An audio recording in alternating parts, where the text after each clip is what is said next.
Welcome in, everybody, to another episode of 410 Sports Talk. I'm James Haskell, along with my co-hosts Glenn Martin and DK in the background, as always, running the show. We are so excited to be here with you guys on a Tuesday evening.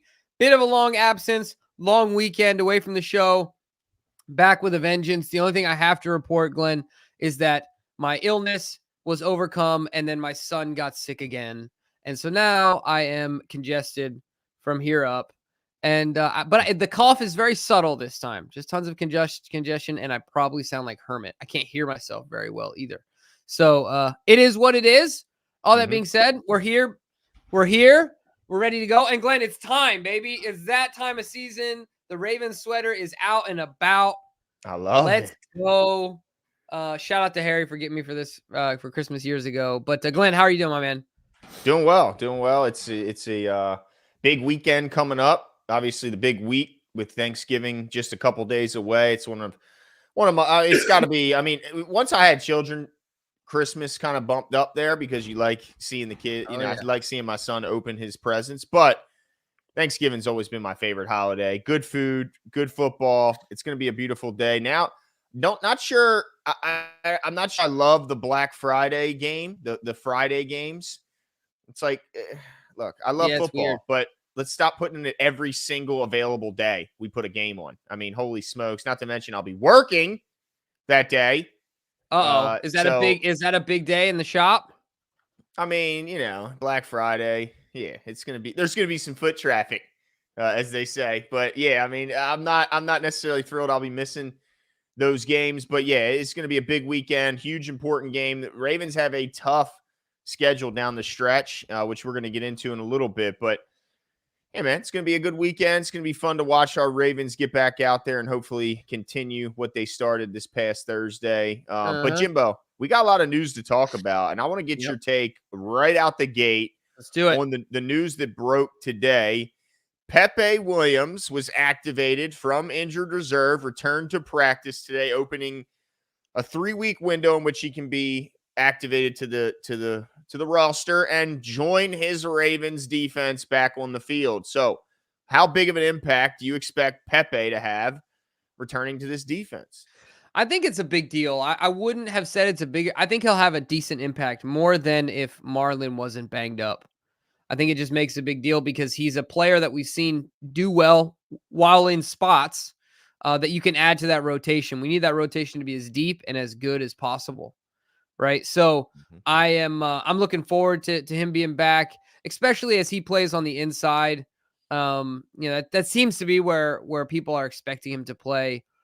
So yeah, I'm looking forward to him be back. And I think he'll be relatively impactful because we don't know what Marlon's going to be like. He's banged up. It is what it is. Right. And I hope this doesn't happen. I'm not even going to say what I think could potentially happen, but I'm just hoping for the best with Marlon. All that being said, I like Pepe being thrown back in the mix for sure. Isn't there another guy that's out too in the cornerback? Mullet's not out, is he? Is he banged up? Seymour got put on IR, I believe. So I mean, I just feel like at this late in the season, getting a guy who we've seen do well and are excited about back is always exciting, right? Especially at that position, being the cornerback room. So I'm looking forward to it. What do you think? Yeah, I like it. And there's already early reports that there's a chance Marlon can play. I'm kind of hopeful that they err on the side of caution when it comes to Marlon's calf, and that we just don't see him back till after the bye. And I kind of think the same would probably be said for Pepe. Like, why rush him out there for this Sunday when you have the bye right on the heels of this game, and you know that you can then give him an extra week of practice reps as well as continued rehab and rest from the injury. So I want to see Pepe and I want to see Marlon Humphrey both after the bye week. And I think we can survive this Sunday. I'm hopeful that we can survive this Sunday without him. Of course, we're going to have more time to get into the Chargers, but they're pretty banged up from a skill position standpoint as well. And the guy they do have that they took one pick before Zay Flowers at pick 21 is having about a rookie year. As you can imagine, dropped the game-winning 70-yard reception, which, by the way, had that son of a gun in my flex in a pinch last week. That 70-yard tutty would have looked real good, but he dropped it nonetheless. But yeah, I mean, I'm confident with what we have going into this game the way that we've seen the corners play, but it'll certainly be nice getting Pepe back out there for sure. Yeah, I agree. The only thing I'll say about that, what didn't he deal? Isn't that the TCU kid? Who's that? The guy that Chargers took. Yeah, I believe it is TCU. Isn't he? He struggled with drops in college, right? He did. He's more of I a mean, finesse surprise, guy for surprise. his size. Yeah, but like they could have had Zay. And they picked decided Quentin. not to. Yep. All because of measurables, man. That's exactly Man, right. when will we as humans learn? Yep. Measurables don't make a football player. No. Manny says, I mean, look at Geno Stone. Manny says the 1-2 knockout from Glenn's fiery appearance in the L on Thursday night has broken the orange and black boy. Did y'all see their post game? Oh no, Glenn, what did you do to our guys, dude?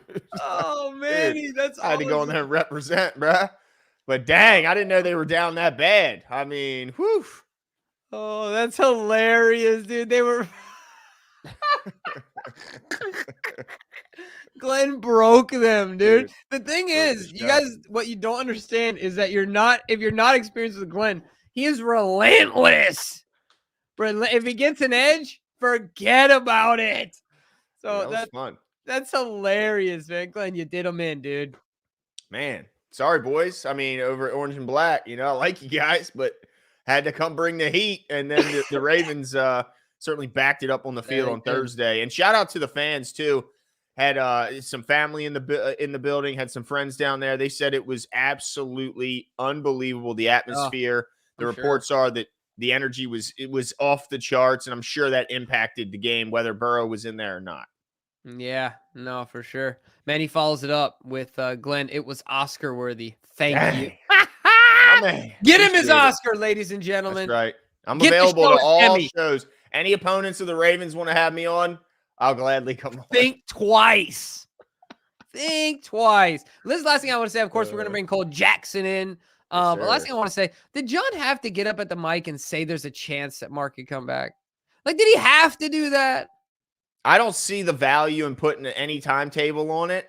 But as a fan, as a person who likes to have hope, I'm not mad because he gave me some hope. And I'm realistic in that I'm not going to hold him to it. And if he doesn't come, I'm going to come back before the Super Bowl. I'm going to be like, oh, just John Harbaugh's a lying SOB. It is what it is. But I do think he may have did himself no favors. I will say that. Yeah. I'm the type of guy, Glenn, I like to run, right? Yeah. And I hate it when I'm sometimes I'm in a race and I hate it when I see the signs, how much, what mile I'm in. You don't even want a reminder. No, dude, do not tell me I got 22 miles left. That's right. Don't freaking tell me that, dude. I will kill you. So if you're in jail, you're not one of those guys that's putting an X, carving an X into the wall of his jail cell. There's the people on the sideline that are working the race, the volunteers, and they're like, all right, just a cool 18. It's a cool 18. What are you talking about? I don't want it. So my point is that I don't want to know that Mark can come back. Just don't tell me that stuff. Surprise me. You wanted to be surprised. Yeah. Okay. Exactly. And that would have been nice surprise, dude. Totally off the radar, and all of a sudden it just drops. And they drop an Andrews return trailer. Dude. Could you imagine the hype video for that? Oh. With that being said, Cole Jackson might have to go in there and play his doppelganger. Dude, they would never know. They would never. Except I think maybe the height difference, right, Cole? I think that would give it away. But outside of that, without any further ado, ladies and gentlemen, our resident film expert, Cole Jackson. Oh, sorry, DK. I'm over here doing your job. I apologize. Cole, how are you, man? Good to see you. Good. How are you boys doing?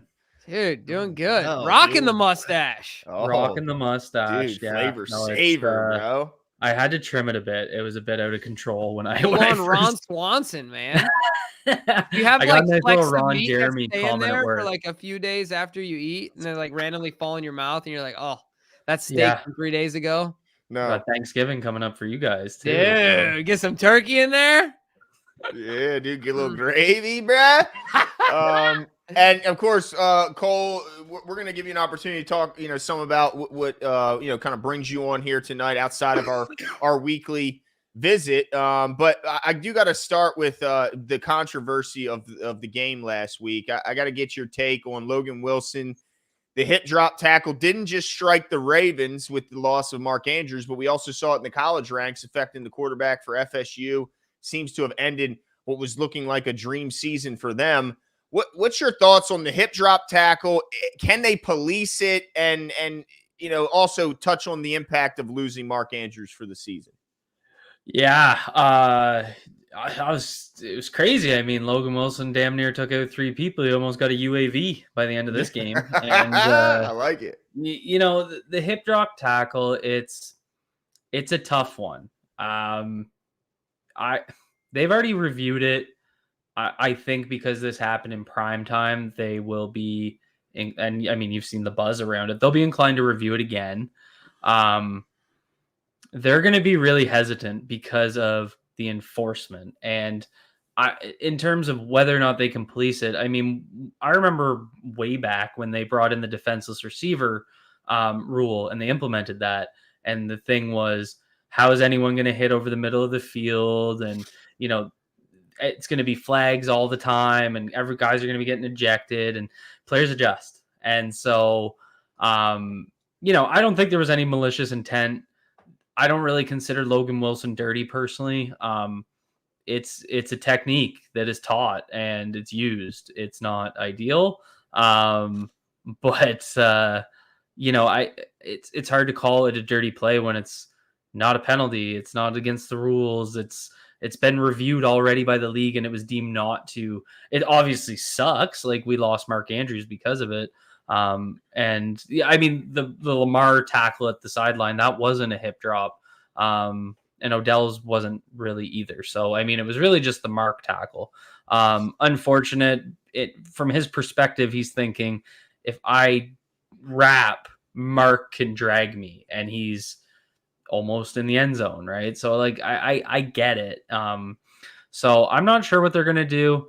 They'll look at it. I think it could be outlawed. I think there's a real chance. I'm not as concerned about the policing of it because I just think players will adjust like they did with hits over the middle. Like, remember what it used to be like? Like, you remember when Brian Dawkins and even Ed and Troy, like, remember when they were just blowing guys up? Sean Taylor? Yeah. It was the best of times. It was the worst of times, baby. Like college football, you look at the targeting rule and there's still some ejections. And I mean, Kyle Hamilton just got ejected a couple weeks ago. And so, I don't think you can call Logan Wilson any dirtier than you could a fan of, I forget even who we were playing. Detroit, was it? It was Chris Moore. No, it was Detroit, wasn't it? Yeah. Yeah. No. Tennessee. It's like a Tennessee fan saying that Kyle Hamilton's dirty, and I don't think Kyle Hamilton's dirty, and that hit was technically illegal. So that's just how I view it. But we'll see. We'll see what happens. The more injuries that happen, the more they're going to take a look at it for sure. Yeah. It's always difficult when you start to legislate things because other things pop up because of the initial legislation. And then, dude, I said it from the right when it happened. It almost has to be an unwritten rule that players agree on because the flags would drive us crazy with the enforcement of it. And yeah, I think it's just be a nightmare. But Cole, what's the loss going to be like for the Ravens? Who's going to have to step up the most, and how devastating is that? It's huge. Mark's a safety blanket. He's top 3 tight end in the league. It sucks. He's just been Mr. Steady. I will say the one thing in 2022, I remember being shocked when they drafted a second tight end in the 4th round with their 800 4th round picks that year. Oh boy, Cole. And are you about to go full Kadri Ismail on us? Why would he say? Go ahead. We'll let you speak. No, I was going to say, I mean, the only way that ever made sense is if you were going to be prepared for doomsday not having Mark Andrews. We know that Lamar loves to throw to tight ends. And here we are. So it's on these 2 young lads to step up. And Likely and Kolar have both had up and down moments in both the run and the pass game. Both looked pretty good in preseason. Likely struggled a little bit early. He's gotten a lot better the last few weeks. Kolar similarly.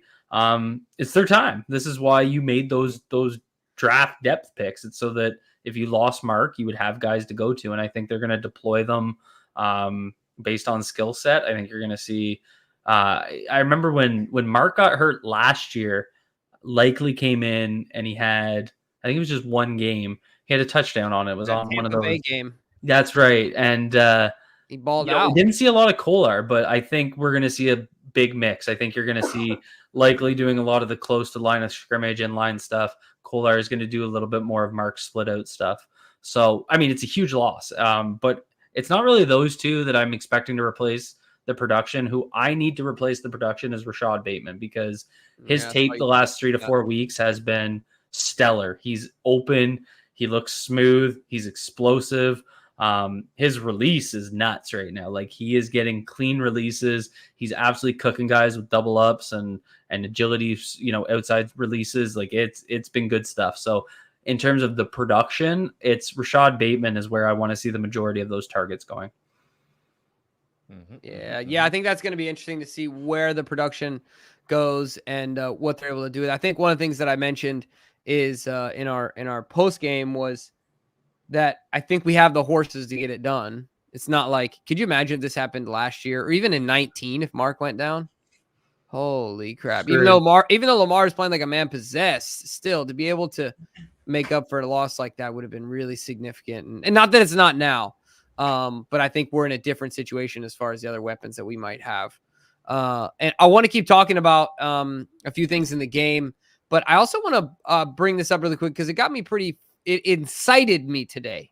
It got me pretty fired up. DK, if you can put this graphic up before we make any comments about it, I just have a question for you guys. You can see the power ranking graphic on the screen. This is brought to you by, this fool's name is somewhere. Pete Prisco. Pete Prisco. Oh, yeah. All right. I'm starting to rub off on Jimmy. Yeah. So Pete Prisco here. Wow. From 0 to 60 seconds, how much time did he actually spend on this before he had the good old marketing team spin this trash He spent a lot of time because he specifically chose just one AFC team. Like that had to take effort to only pick one in your top. Yeah, 5. how stupid can you be to put one AFC team in the top 5 power rankings in the NFL? And then just specific to Baltimore, not only do we beat the crap out of the Lions with one hand tied behind our backs, we've already, what do we do? We split with the Browns. Is that what we did? Mm-hmm. Yeah, we split with the Browns. I mean, we have a better record right now than every team on this except for the 1 and 2, right? Yeah, nah, that's it. Just the Eagles, just the one. Yeah, just the one. So this is just so dumb to me. Is there am I the only one that thinks this is absolutely ridiculous? I feel like he's just heavily weighting that Cleveland loss because of the recency of it. And, from the perspective of whoever wrote this, I don't really agree with it, but I would imagine he would say Cleveland just beat them. Baltimore has been up and down, even though I wouldn't even really say up and down. I mean, right. We've been straight blasting some of these teams. How can you put the Browns on the top 10 Deshaun Watson list? Yeah. No, their defense is pretty damn Even good. the Dolphins, the Dolphins haven't been as sharp as they were early in the season. Yeah, they've yet to beat a good team. That's what I was going to say. Glenn, didn't you talk about this? Isn't Dolphins' record against good teams just terrible? They haven't won any against good teams. Yeah. So anyway, I just wanted to say that this got me fired up today. And I was okay, all right. I can't be the only one here that thinks this guy deserves Cole, you're rubbing off on the both of us because I'm going at people on Twitter now that I've never done before. Let them know. Jimmy called me. He's like, "Do you see what you started on Twitter?" I had no idea. I know, man. It was but a whole army had already filed behind Glenn, and I was like, "Holy crap! Yeah. Here we go." It's absolutely crazy. But I want to get back to the game, and man, Odafe Owe has been something else since coming back from this last injury. So I just want to give you a couple minutes here, Cole, to talk about what you've seen from Odafe, and can you try and kind of tell us what you think his ceiling could be when he's a complete product? Yeah, I mean, he's been on another level since he got back. In his last 3 games alone, he's got 15 pressures, 3 sacks. The sacks are finally coming, which is the big shiny sacks everyone wanted. Nobody cared that he was consistently getting pressure. People wanted those sack numbers. Now they're coming. The ceiling is high because what we've seen from him and what Chuck Smith has done with him as a player is like he won against Orlando on Thursday. I saw him win with a double hand swipe dip. I saw him win with a club rip. I saw him win with a spin move. He won with a spin move against the tight ends where he got doubled on the other side. It's not just like he's not a one-trick pony type thing. It's the pass rush plan is there. The way he's branching things together, it all comes down to his tackling. I mean, I think it was the first play of the game. Yeah, it was the first play of the game. Burrow scrambled up the middle for 4 yards or something like that. He absolutely dusted Orlando Brown, or he short cornered him, and dipped under his punch and just didn't get the tackle in. And so it's just the more that comes, the more that he's able to close on these pressures. That's where he's going to meet his ceiling, because his pass rush win rate, he's in the top 10 amongst edge rushers in the NFL. His pass rush productivity, which factors in, like, it weights for sacks so that sacks are considered heavily. He's in the top 10. He's a top 10 statistically. He's a top 10 edge rusher per snap this year. I know people probably don't really believe it, but that's what the numbers say, and that's looking at pass rush win rate and productivity. So, he's got Pro Bowl potential. Absolutely, the way that he's putting this all together, he has Pro Bowl potential without a doubt. I like it. Hey, Jimbo, I want to quickly. Cole's getting some love with the no beard look. He's saying this is a good look for you, mustache only. But I also want to give you an opportunity to talk about kind of what goes into having this mustache today. Absolutely. And so first off, I saw you boys made a donation, so thank you from the bottom of my heart. I really appreciate it. So it's Movember, and Movember is something that's been in my life for years. In 2009, when I was in grade 11. I lost my father to prostate cancer. And when I tell this story, a lot of people are surprised when they hear prostate cancer, and that's because typically it's curable and typically it's treatable. Not always, of course, but my dad's story serves as a story that I like to share because it really speaks to what Movember's trying to accomplish. Now, of course, they want to raise money, and that money goes into research, and that stuff is super important. But what I think the true meaning is raising awareness around men taking better control of both their physical and their mental health. And my dad was your typical small town Southern guy. I'm not sick, never took a day off work. And when he started to get sick, he just didn't get it checked. And the cancer progressed to a point where it wasn't treatable. And so I remember about 3 months back in 2008, 9 months before, so it would have been like March, they gave him 6 months, and he sat down with me and my brother to tell us, and he said he wanted to make it through another Christmas, and he did, and then he passed away in January. So he's your true rugged small town guy. So I like to do this in his honor, share his story, because it really speaks to what Movember wants to accomplish. They want men to take better control of their health, and it's something that's near and dear to my heart. So I am doing a little Movember campaign with a couple buddies from high school. We're just trying to raise a little bit of money, but also share our stories. One of my best friends from high school, he lost his father to cancer and his cousin to suicide. So he's very much in the same place as me. So sharing his story to raise that awareness. So thank you, boys, again for the donation and letting me share it on your show. I appreciate it. Absolutely, man. Anytime, and happy to be able to help in any small in any small way that we can, in hopes that, just like you said, I mean, I'm with it. Anybody certainly that's a dad feels obviously we have dads, but also being a dad, it kind of puts that in perspective as well. So, yeah, we appreciate that, Cole. And looking forward to great things. So make sure, I think DK is put a link in the description. Is that correct, DK? Yeah. Okay, cool. So yeah, check it out. The link is in the description. You guys can also make a donation, partner up with us, and Cole, and make a difference, folks. So yeah, go ahead and check it out, and we'd greatly appreciate it. That being said, one of the things I want to mention is I figured out why the Browns are in front of us in the power rankings, Cole. Why? Because they got Joey Flacco, man. That's true. I mean, when I saw that man bouncing around Ohio I think he was flying Spirit. I don't think they have any other planes in Ohio. But the picture killed me. It had the lady in front of him with the Reds hat on. So I was like, he's 100% going from Cleveland to Cincinnati, isn't he?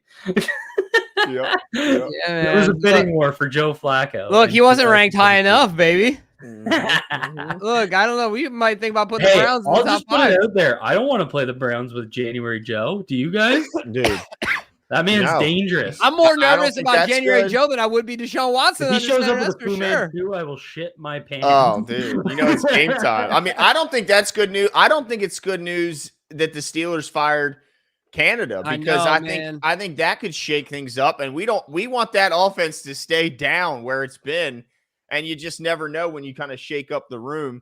But I did want to ask your take on what you saw from OBJ, because people are still doubting whether he can get things done. He finally has the breakout game, but most importantly, he does so with a bunch of yak yards. Just let me know what you saw from OBJ this week. Absolutely. The play that got me the most excited, it wasn't even one of his big gains. It was they stacked the line of scrimmage. He just ran a quick out against the blitz. The Bengals brought 7 and OBJ just ran that quick out at the sideline. He hit a spin move and then took it inside the 10-yard line. That play was critical, because the number one way to beat the blitz is not only like when they line up like Miami did a couple years ago, where it's just a receiver across, there's no safety help, get the ball out quick and then make your guy miss. That'll force the defense to adjust because there's no safety help. So for them to do that right away in that game, I thought that was super important. But yeah, the yak's been insane. I think he had 53 yards yak in that game. The Ravens in total had 154, and that's not counting Zay Flowers' touchdown that should have been a touchdown. I was losing it on my couch during that play. I think everybody saw my Twitter meltdown. What OBJ, he just looks more fluid. He looks more explosive. I don't really know how to explain it. I've been talking about getting him in the slot because he was lacking a little bit of juice. And I think one of the best things they've done is work him a little bit more over the middle and less on the sideline. And I think you're seeing it. He took that slant to the house a couple weeks ago. And then, in this game, he caught another one over the middle, made a guy miss, quick out, make a guy miss. I think they were trying too hard to push the ball downfield to him. I'm not sure he's that player anymore. He can still make ridiculous catches. There was that one early in the season where he tracked the ball over his shoulder. And obviously he's done some great defensive pass interference things downfield. But I think the most critical thing that they've done is work him over the middle and then letting him kind of run in space. And that's really where, that's when he was on the Rams for the Super Bowl win. That's what they were doing best with him. They were working him over the middle and he was making guys miss. So that's been a nice adjustment. And I think that's going to be, again, with Mark Andrews out, the middle of the field is Mark Andrews territory. Working those seams is Mark Andrews territory. So a guy like OBJ working out of the slot with Zay and Bateman on the outside, with their explosiveness and their speed, I think that's one of the ways that they can adjust to fill that void left by Mark. Yeah, okay, let's see. Doomboy says, Doomboy94 says, why has our run defense been booty lately? What's your take, Cole? No, it's a good question. We saw, who did we play 2 weeks ago? The Browns. The Browns late worked in that us game. laterally. Nothing fancy. They just pushed it down the ball. And they were using kind of inside zone, but working it out towards the tackle, trying to get lateral displacement. And so guys like Travis Jones, Michael Pierce, guys that are eating gaps, if you get them moving laterally, they're not as effective. I think that's why Broderick Washington was out in this game. He's one of those, if you want to run gap concepts with Brody out there, it's not going to work well. That's his strength. He's not as strong working laterally. We also know the Bengals are one of the quickest time to throw teams. They get the ball out quick, and I think they want Brent Urban's length. Seems like he gets a PBU at the line of scrimmage every game. So in terms of a depth role, but I think it was the run defense was more what they were thinking. And they wanted to get guys that could move more laterally. So something to keep an eye on, but I think the key is that's where you need your linebackers to take over. And from what I've seen from Rowe and Queen, they just look gassed. Like, we're going on to almost the 12th game without a bye. They've traveled the most of any NFL team. They've gone West Coast. They've gone to London. They've gone, it's like we've been everywhere, man. They got to be gassed. I mean, they're professional athletes, but they get gassed too. So, I didn't want to. I thought Queen looked particularly bad in this game. Especially in coverage, but that hasn't been him all year, right? Yeah. So it's not just like, oh, he's a bad player. He just looks a step slower, and I mean, fatigue steps in. We're working through a very long season. They added a damn game. So, I'd like to see those boys get rested up. I'm looking forward to that bye week. Yeah, the last thing I got for you, Cole, in regards to this Bengals game was obviously we got the injury to Marlon Humphrey as well. There's a potential. Go ahead, Jimbo. Go ahead. There's a potential that he plays. I'm super nervous about a re-injury. But my question is, how nervous are you about the cornerback room? I mean, feel great. Yeah, love it. I don't thought understand. You were going to ask him to set you up, dude, for Brandon Stevens. I thought that's what you were doing. The thing is that I can only pat my back so many times. My arm's starting to hurt. I was waiting for it. I was waiting for the Brandon Stevens liability get attacked game, and it just isn't coming. And I mean, I just did a film piece this morning on Brandon Stevens, looking at I think I broke down 6 reps against Jamar Chase, and he had the clamps on Jamar Chase. Like, I don't care what anyone says. I had a couple comments that people were saying he's not trying to get open. What kind of take is that? Like, what are we? That's the classic when you lose on the courts as a kid, and you're like, I wasn't trying anyway, guys. I was on tee. Oh, I'm gonna try now though. I don't know if they meant that he was like running decoy routes or clear out routes or something, but like, I mean, anyway, whatever. There's routes where I highlight where the eyes of the quarterback are specifically on Jamar Chase, and he's running in his back pocket. He's using trail technique really effectively, which is essentially running side by side rather than staying over top. And the interesting thing about that, like, Jamar Chase only had 2 catches for 12 yards. So I'm not trying to act like he cooked Ronald Darby by any means, but he was getting more separation against Ronald Darby when he was on him because he was sagging off in his coverage. Stevens doesn't do that because he trusts that long speed that he has. And so that's why, and the advantage that gives him by running hip to hip, Jamar Chase is one of the best on comeback routes and deep breaking routes. He's just so agile, so quick, physical at the stem. And Stevens is kind of just running with him.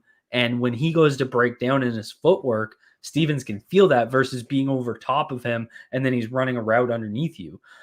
So that's really what's working so well for Stevens right now. It's just he has a lot of confidence right now in his deep running ability. As he should, right? As he should. What does Pepe bring back to the room coming off IR? Yeah, I mean, Arthur Millette has been kind of a surprise in terms of his play. When I watched him with the Steelers, because I watched a little bit when they signed him, he was terrible. Like, he was not good. And he was a good tackler. Thought he was good in run defense, run support, very physical. But in coverage, he was terrible. So I was shocked this year. He's been pretty good. I really haven't had any complaints. Pepe just offers another option to Arthur Millette. I think they're going to work him in slowly. But I'm not going to just sit Millette for him right now because I think Millette's been playing pretty well. But I do want to see Pepe get involved again at some point. Love the way he plays. Love how physical he is. But from what I've seen from the two of them side by side as Ravens, Millette's been better in coverage than Pepe is. Wow. Okay. Yeah. Hey, it's nice, healthy body though, right? You can never have too many corners. Ozzie Newsome, Cole Jackson, Wayne Gretzky, Michael Scott. There we go. List of geniuses right there. That's all I heard. Well, that's it for me tonight from you, Cole. So I appreciate you coming on as always. Guys, if you want to help Cole out and help donate and contribute to the cause, the link will be in the description of the video below. Also, don't forget, if you guys are new, go to Road Graders on YouTube, subscribe to his channel. He will make you a better and smarter football fan for you doing so. Cole, thanks so much for joining us, and we'll see you next week, sir. Thanks. And just a note from me to you guys, because I don't get to celebrate, a seriously happy Thanksgiving. Have a blast with your family and friends. I get so jealous up here. We have ours in the second week of October. So, I mean, I'm almost 6 weeks out from having my Thanksgiving. So I get to live vicariously through you guys. So have a blast with your family and loved ones. I know it's a short week for you guys in the work field. So enjoy it. Be safe. And Sunday night, let's go get the Chargers. Let's go. Have a good one, Cole. Guys. Take care. Thanks. And Jimbo, I wanted to get into just an initial reaction of what we have going ahead, because I was dipping into the schedule. And thanks again for Cole coming out, legend as always. Yes. But Jimbo, the Ravens have the toughest remaining schedule when it comes to some analytics, DVO something. I don't know. I'm not. Yeah.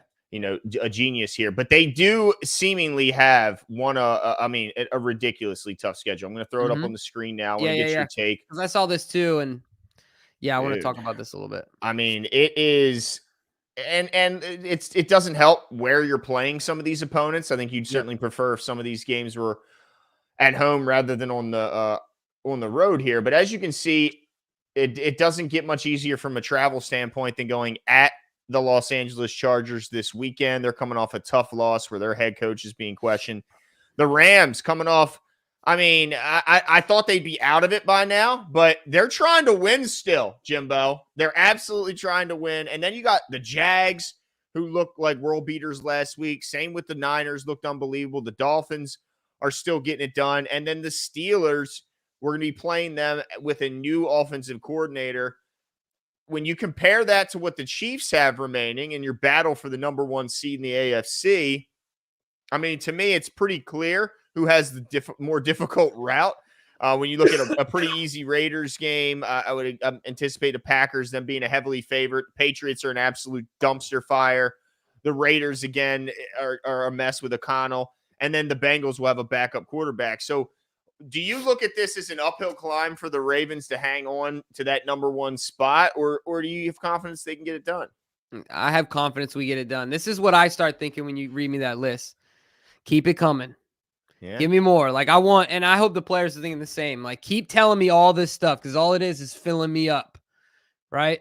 I need more. I mean, the way that I, as a person that watches and comments on the games, not a player, because if I was a player, I say, realistically, I'm not losing a game as a player. Like in my head, I'm not losing, right? Like my team isn't losing. But that being said, I mean, look, just as a quick, you analyze this quickly.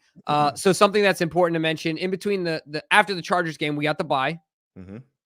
So at that bye, you reset and you got a 1, 2, 3, 4, 5. You got a 5-game sprint. You got in intervals here, right? So it's like, in my mind, you got these 5 games, and I think Rams, these are the ones I think are, the easiest wins of these 5. Rams wins, right? Well, the easiest wins in my mind, like, are the Rams and Steelers. You got to win those, right? No, for sure. I think the Rams and Steelers of that list are the easiest. So if you beat the Chargers, you beat the Rams, you beat the Steelers, that's 11 wins. Yeah. Right. So now, like you said, it's about holding on to that number 1 spot, right? So you're going to have to find a way to keep up with the Chiefs. But like you said, the Dolphins haven't beat anyone serious. I'm not crazy concerned about that game. The Jags can be whoever they want to be. And I know they've had some big wins this year, but they still are the kings of the AFC JV league. So whatever that means, right? Like when you play Baltimore, then we'll talk, right? Because we are clearly the best conference, the best division in the best conference in football. And we are the kings of that division. So until the Jags have something to say to us, I'm not sweating them. I'm most nervous about that Niners game. But in my mind, Glenn, the highlight of all this is that really I'm only nervous about one of these games. Not that the other games can't bite us, but that's the one that I'm circling on the calendar. Like Christmas night, it's a away game. It's Christmas night. We're all humans. Like these guys are missing their kids. You know what I'm saying? Like, which I think That And if might be helpful if you're on the road in a Christmas game because you because, can lock in, you're not with the family. at For some home, guys, yes. For some guys, no. Don't you think? Like, I think for yeah, some guys, it would true. definitely help. Other guys, it would be worse. My opinion is if you're making the guys travel on Christmas, NFL pay for their family to travel with them. Make Yeah. it Christmas there for their you know what I'm saying? I like it. But so that's how I kind of broke it down because I saw this too and I was like, dang. First thing I saw was the Chiefs remaining schedule. I'm like, dude, this is a cupcake walk. Like the Bills aren't even real. Like, you know what I'm saying? If the Bills are your toughest team, like, what are we talking about here? Right.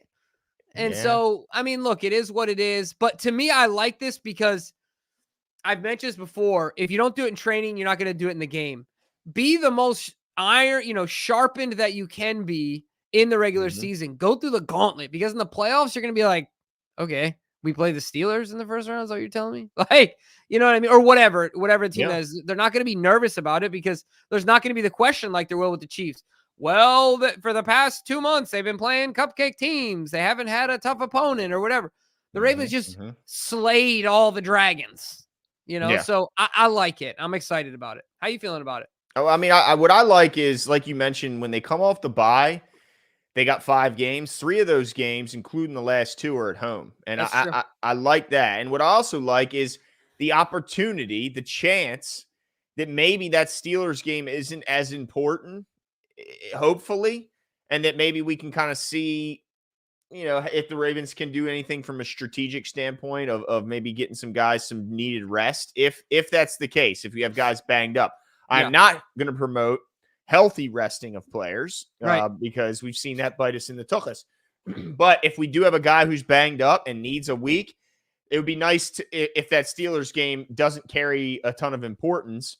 Even if that means the number 1 seed is out of the books and we're talking, we're already locked into maybe a different spot. But I do like that there's the 2 finishing home games. I'm not mad about that. I'm sure players will be excited. And let's hope that the Ravens can carry that into the playoffs and have some home games in the playoffs as well. Yeah, I like that too. I mean, I'm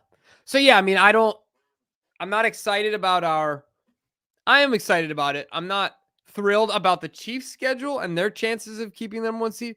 But also, I think anybody that watched the game, to be honest with you, I just watched the cut up game in 15 minutes.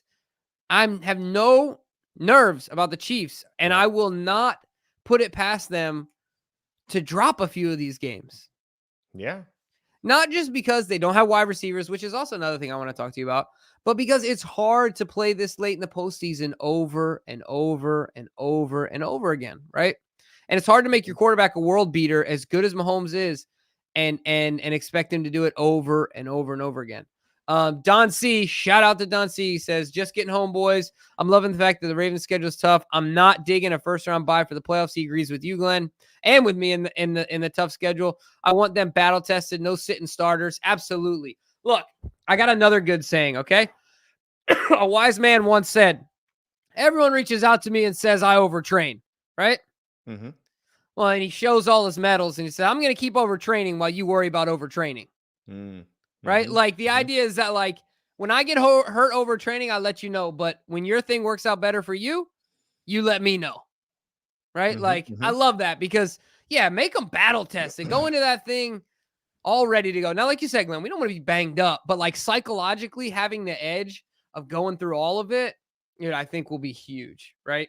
Yeah. Yeah. You don't want to limp into the playoffs with a bunch of softballs and then get smacked in the mouth by that first fastball that you see in the playoffs. Maybe something like that happened in 19? Maybe. I think if hindsight, if John had his hindsight, he probably wouldn't have rested all those guys. But we'll see what happens. Quickly, if you could choose right now, would you still take the 1 seed? You're killing me. Because I'm very opinionated and usually quick to answer. I don't know if I have an answer on this. I'm going to stick with what I've been saying. Yeah.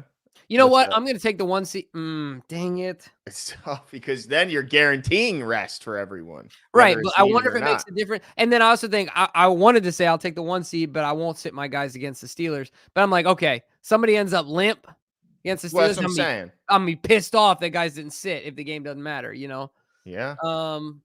Dang it. I'm taking the 1 seed. Yeah, DK said it. You get a home field advantage too. You do, but you Because could get still- home field as the second seed if someone knocks off the 1 seed. Yeah. And the only team that could stop you is if the 1 seed wins. But the only thing that makes me nervous is we see it in other sports too. Both the top seeds in baseball, both had some rest, and both were out in the first round in the blink of an eye after dominating the regular season. Which is crazy because they were didn't it was a series too. You know, it wasn't like it's a 1 game. So I just wonder if that rest, unless it's absolutely needed, as in a guy can't play this week, but he can play next. I don't know if it is the best case. So it's I don't know. But appreciate Don C jumping in here. Oh, appreciate it. Now I just want to ask you a question real quick though, Glenn, and this is not directly related to the Ravens, but Tom Brady's been making the news today. Yeah. See the clip?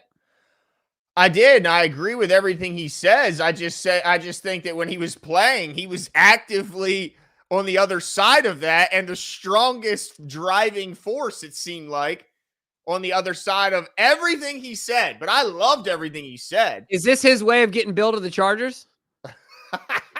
Look, getting Bill another job? Bill stinks out loud. Tom Brady isn't his quarterback. He stinks.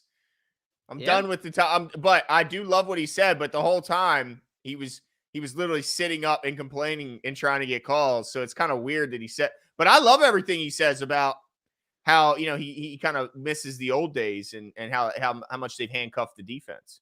Yeah, well, I mean, it's funny too because wasn't a rule made because he got hit, right? Like, yeah, you know what I'm saying? So it's like funny that it's funny that he would say that. I agree with you. But you know, it's just tough to be in that situation and to not come off just sounding old. Yeah, you sound old, man. You sound like an old head. You sound like Barkley. Yeah, you know, so sometimes Barkley gets on there. And I'm like, Chuck, stop. I know. You sound so old. Yeah. Anyway, no, I was just curious to get your thoughts on that one. Let's see. But Brady didn't push for the. Oh yeah. Well, we don't know, DK. Well, yeah, we don't know. How could we know?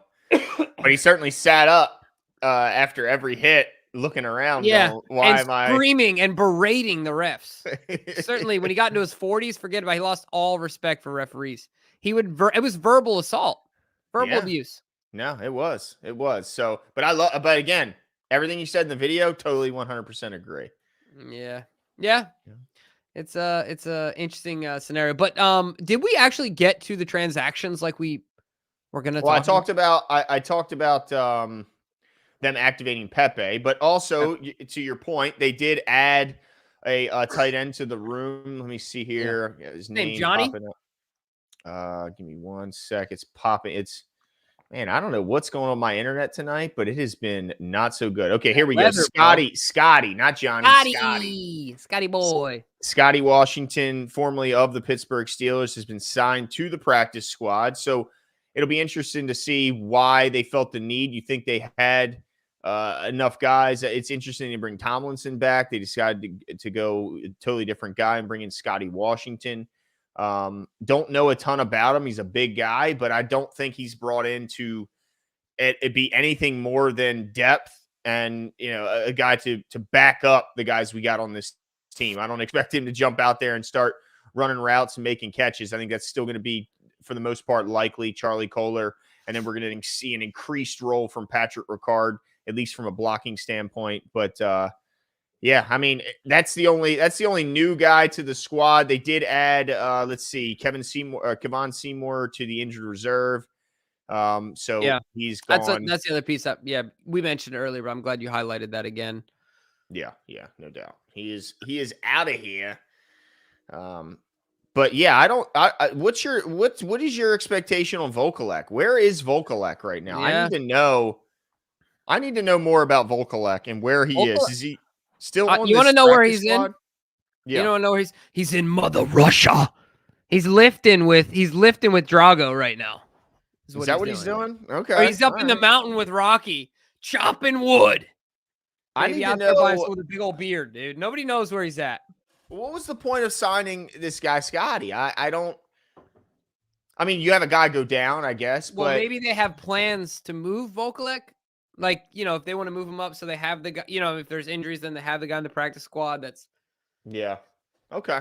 All right. Simple as Because that. in my mind, it's like a line and file, right? So if Mark goes down, everyone kind of moves up one. So then you got to kind of plug in for the Gonna bring last someone guy. in. Understood. Okay.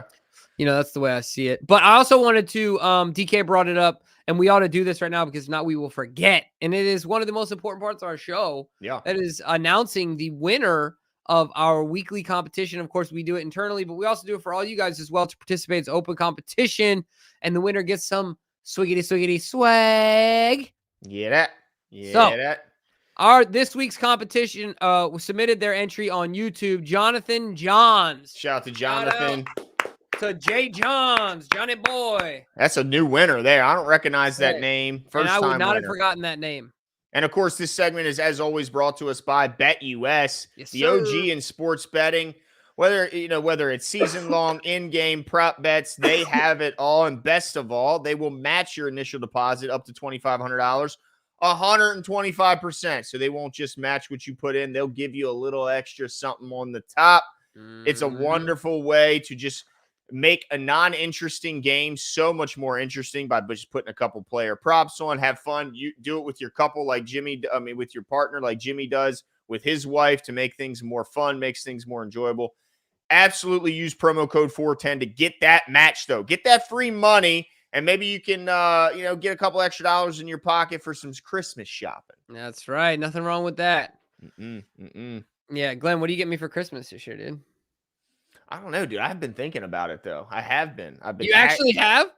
I mean, we usually will do something small, for each other. I thought you were going to say a hug and a smile. Nah, dude. Nah, bruh. Jimbo, dude. You're pretty important to me, brother. Hey, you know what I'm saying? You know what? I got something to say. It is Thanksgiving, and there was something I was thinking about the other day. I got to tell you about it, okay? All right, let's hear it. Buckle in, dude. So, that's right. So, it's weird. I try to explain it to people all the time, and I said this on the show. I don't know if this happens when you're under the influence of any sort of substance. But I can tell you. When you run for a extended period of time, you go through these like emotional cycles in your head where you go from like happy, sad, grateful, angry, like all of these things, right? Okay. The other day I was running and it was like really nice crisp night. I'm running with my son. And I happened to, when I was a kid, I remember running home from playing until it got dark and I could smell the fire burning, the wood burning in the fires in the stove and the fireplace. My dad would have the wood burning stove going.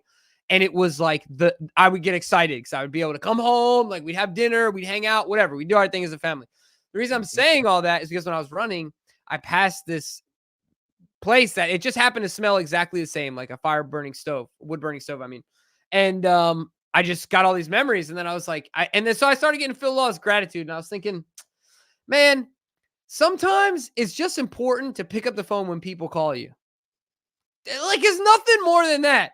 And something I'm super thankful for, it's Thanksgiving, is when I call Glenn, dang it, if he doesn't answer, he's going to call me back. And he got no problem with talking to me for like 10, 15 minutes.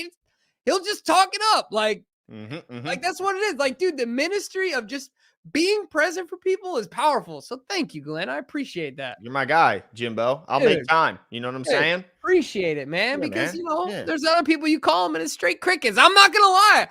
As I've gotten older, my social circle has gotten smaller. I've some of my friends. Yeah. And I'm glad about it. I'm trying to like better that, Pick up the phone, ladies and gentlemen. When you see your friends and family calling and sometimes you don't feel like it, you're watching a show, pick it up.